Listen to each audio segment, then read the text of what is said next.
Hello friends, welcome in my channel Kavita's classes. यदि आप लोगों ने अभी तक मेरे चैनल को सब्सक्राइब नहीं किया है तो मेरे चैनल को सब्सक्राइब कीजिए और उसके जस्ट साइड वाले बेल आइकन को प्रेस कीजिए ताकि आपको मेरे वीडियो की लेटेस्ट अपडेट मिलती रहे।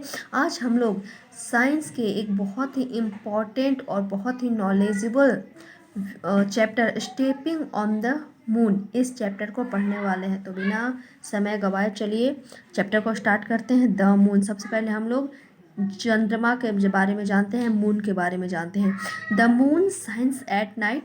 It is the nearest neighbour of the earth in our solar system. It is a satellite of the earth and revolves around it. The moon is much smaller than the sun and the earth. Why do you think the sun and the moon seem to be similar size in the sky? देखिए, रात में चंद्रमा चमकता है। यह हमारी पृथ्वी का सबसे नज़दीक का पड़ोसी है सोलर सिस्टम में। ठीक है, यह हमारी पृथ्वी का एक उपग्रह है जो पृथ्वी के चारों ओर चक्कर लगाता है। चंद्रमा जो है वो सन और अर्थ से बहुत ही छोटा है, लेकिन आपको लगता होगा कि रात में चंद्रमा का तो साइज बड़ा दिखता है। इवन कभी कभी तो मून का साइज चंद्रमा का साइज सन से भी ज़्यादा बड़ा दिखता है। तो क्या चंद्रमा जो मून का साइज है वो सन से बड़ा है? तो ऐसा नहीं है। यहाँ पर एक वर्ड यूज हुआ है सैटेलाइट। ठीक है, इससे पिछले चैप्टर्स में आपने प्लैनेट के बारे में पढ़ा, अभी सैटेलाइट के बारे में पढ़ा। तो देखिए, प्लैनेट जो होता है वह सन के चारों ओर चक्कर लगाता है। ठीक है, सूर्य के चारों ओर प्लैनेट चक्कर लगाता है। और जो सैटेलाइट होता है वह जिस प्लैनेट का सैटेलाइट होता है उस प्लैनेट के चारों ओर चक्कर लगाता है। जैसे चांद हमारा सैटेलाइट है, नेचुरल सैटेलाइट है। मून हमारा प्राकृतिक उपग्रह है। ठीक है, और यह चूंकि यह अर्थ का उपग्रह है इसलिए यह अर्थ के चारों ओर चक्कर लगाता है। ठीक है, the moon appears to change its shape.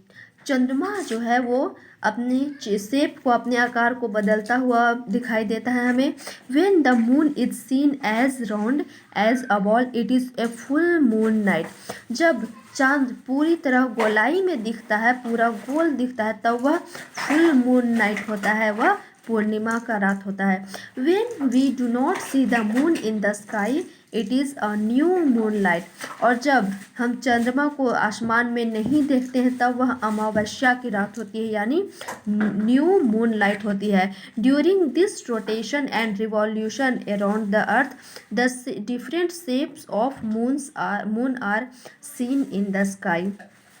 इस रोटेशन और रिवॉल्यूशन के कारण, अर्थ के इर्द गिर्द रोटेशन और रिवॉल्यूशन के कारण मून का, चांद का आकार हमें आसमान में अलग अलग दिखाई देता है। लेकिन चांद का आकार रियल में नहीं घटता बढ़ता है, वो गोल ही होता है। ठीक है, तो आप लोग आसमान जब देखते होंगे, अभी मैंने बताया कि चांद आकार में पृथ्वी और सूर्य से बहुत छोटा है, तो आपको लग रहा हो कि आप तो चांद को हमेशा, और ख़ास तौर पे पूर्णिमा के दिन में चांद सूर्य से भी बड़ा दिखता है, तो चांद सूर्य से भी बड़ा होगा। तो ऐसा नहीं है, चांद सूर्य से बहुत छोटा है, लेकिन यह हमें बड़ा इसलिए दिखाई देता है क्योंकि चांद हमारे पृथ्वी के नज़दीक है। ठीक है, आप जब कभी अपने घर के छत पर खड़े होगे तो आप अपने घर पे छत पे खड़े होके देखिएगा, आपके साथ जो आदमी खड़ा रहेगा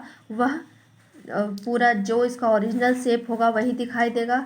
लेकिन वही आप बहुत दूर कोई आदमी खड़ा है, ठीक है, बहुत दूर कोई आदमी खड़ा है आपके घर से बहुत अधिक दूर पे, तो वो छोटा दिखाई देता है। ठीक है, वो कोई बड़ा ही क्यों ना हो लेकिन वो आपको छोटा दिखाई देता है। तो इसी तरह हमारे मून और सन के साथ भी होता है। सन हमसे बहुत अधिक दूर है, ठीक है, और मून हमारे नज़दीक है। इसीलिए यही वजह है कि मून शेप में छोटा होने के बावजूद हमें बड़ा दिखाई देता है। लेकिन रियलिटी ये है, वास्तविकता ये है कि चांद सूर्य से बहुत बहुत बहुत छोटा है।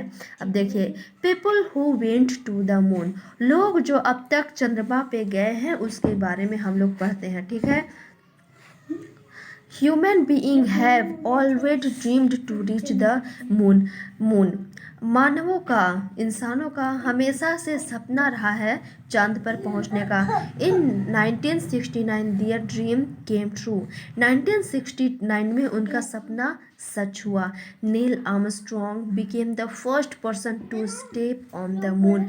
नील आर्मस्ट्रॉन्ग चंद्रमा पर कदम रखने वाला पहला इंसान बना। नील आर्मस्ट्रॉन्ग चंद्रमा पर कदम रखने वाले पहले इंसान हैं, ठीक है। He travelled to the moon with Edwin Aldrin and Michael Collin. वह एडविन एल्ड्रिन और माइकल कोलिन के साथ चंद्रमा पर गए थे। They also brought back some sample of soil from the moon. वे वापस जब लौटे तो चंद्रमा से कुछ चंद्रमा की मिट्टी भी अपने साथ लाए रिसर्च के लिए। From those soil samples and photographs scientists have come to know many amazing things about the moon। उनके द्वारा लाया गया मिट्टी का सैंपल और फोटोग्राफ्स साइंटिस्ट के लिए बहुत अमेजिंग थिंग्स लेकर आया था। उसके बारे में साइंटिस्ट को, वैज्ञानिकों को बहुत कुछ जानने को मिला।